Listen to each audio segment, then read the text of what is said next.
it's not just opposition parties calling for Mr. Chiang's resignation, it's also at least 13 civil society groups. What message are you sending to Canadians who are worried about pressure from China when you allow him to stay on? I am deeply offended by those comments. As I said, they're a terrible lapse of judgment. I view this as a teachable moment. It underscores the respect with which we treat human rights in this country, the differences between Canadian society and other countries. This, after all, though, I will go back to the character of the individual who made a lapse judgment. This is someone who has served our community, has been on the front line of policing for almost 3 decades, and has been standing up for those rights and has that track record for it. He's made his apology. He made it to the public. He made it to the individual concerned, made it directly to me, and he's going to continue with his candidacy. Thank you. Beijing's banker Mark Carney is standing by his man Paul Chiang. Paul Chiang, a Liberal MP, encouraged people to kidnap his conservative competition Zhou Tai and then turn Che over to the Chinese communists for the $1 million bounty placed on Tai's head for his activism against Chinese communist abuses. Now, if you disagree with Mark Carney and you think that Paul Chiang should be fired as a Liberal candidate in this election, please go to firechiang.com. Yes, he must be disqualified. I find it incredible that Mark Carney would allow someone to run for his party that called for a Canadian citizen to be handed over to a foreign government on a bounty, a foreign government that would almost certainly execute that Canadian citizen. Think about that for a second. We have a Liberal MP saying that a Canadian citizen should be handed over to a foreign dictatorship to get a bounty so that that citizen could be murdered. And Mark Carney says he should stay on as a candidate. What does that say about whether Mark Carney would protect Canadians? Mark Carney is deeply conflicted. Prime Minister Mark Carney was asked Monday morning by reporters about the Friday scandal of Paul Chiang promoting the transnational repression and kidnapping of a conservative for political reasons. And Carney said it was a learning lesson, no big deal, and Chiang would continue to stay on as a Liberal Party candidate. The question, as you know, Mr. Carney, you know that Canada has executed 4 Canadians this year. China. You know that there are human rights activists in China in detention right now. How can Mr. Chiang, how can your party keep him as a candidate knowing this context? Mr. Chiang has apologized for his comments. It's a lapse of judgment. He apologized for he's apologized for his comments. He's apologized directly to me. He's apologized directly to the individual. He has a long record of service. He's going to continue his candidacy. The so-called grown-up of the Liberal Party, Mr. International Banking Elite himself, the man who was supposed to be Trudeau's smarter, steadier successor, just gave a thumbs up to a guy accused of helping enforce a foreign dictatorship's hit list. Paul Chiang says in a press release posted to X, if you can call it that he apologized to Zhou Tai. Now, Zhou Tai, to his credit, is not accepting of any apology from Chiang. And according to Tai, there was no real apology at all, but something much weirder. Look at this. Last night, he made an unsolicited attempt to contact me to discuss this matter and has posted on social media that he offered me an apology. I want to be clear, no apology is sufficient. Threats like these are the tradecraft of the Chinese Communist Party to interfere in Canada, and they are not just aimed at me. They are intended to send a chilling signal to the entire community in order to force compliance to Beijing's political goals. This situation has left me fearing for my safety. Even prior to Mr. Chiang's insidious comments coming to light, I had been in touch with the Royal Canadian Mounted Police regarding my personal protection. Now, this is all exceptionally evil, especially given that we know of 4 recent executions by China of Canadian citizens, meaning that turning Tai over to China to collect a bounty would certainly have meant his death, and Chiang knows that. There are 4 Canadians that have been executed. and therefore we're strongly condemn what happened. And of course, our hearts and minds are with the families. So we strongly condemn the execution that did happen against Canadians in China.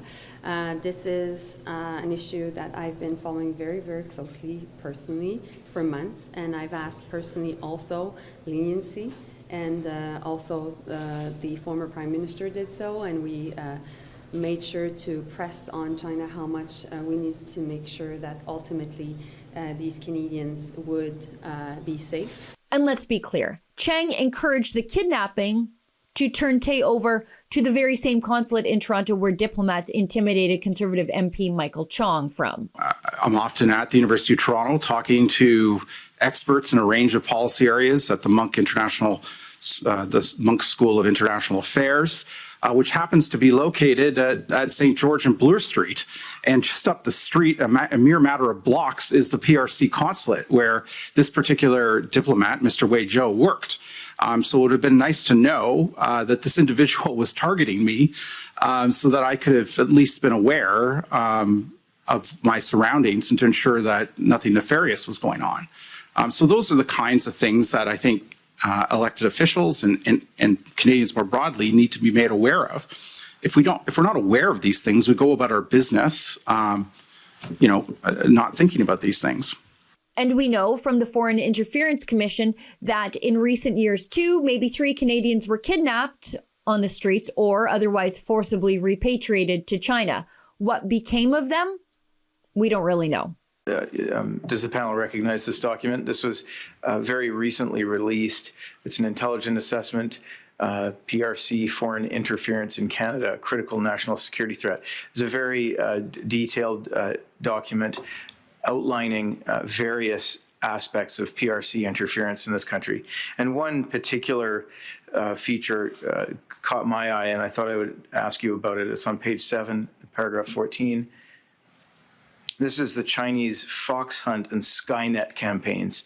They're publicly known. They have, there's much information publicly available about these campaigns generally, but I found it rather alarming to learn that these campaigns are ongoing in Canada, and this is essentially a global operation launched by China to repatriate Chinese individuals accused by China of corruption or crimes, often using coercive tactics like intimidation and pressure on their family members. Can anybody on the panel speak to that campaign, an awareness of it generally?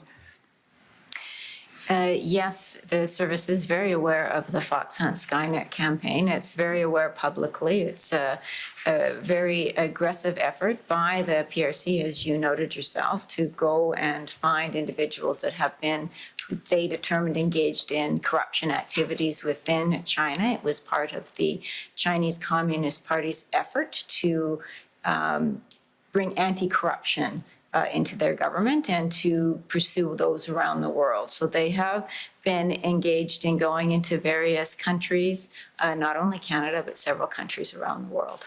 Thank you. And so my final question is, are you aware of any Canadians succumbing to this program and being coerced or forced to return to China? I am aware of one case or 2, but I honestly would have to go back to the service and determine what we can talk about on those cases. It's as if that commission was anything but for show anyway. We don't know the names of 11 parliamentarians implicated in foreign interference in the last 2 elections.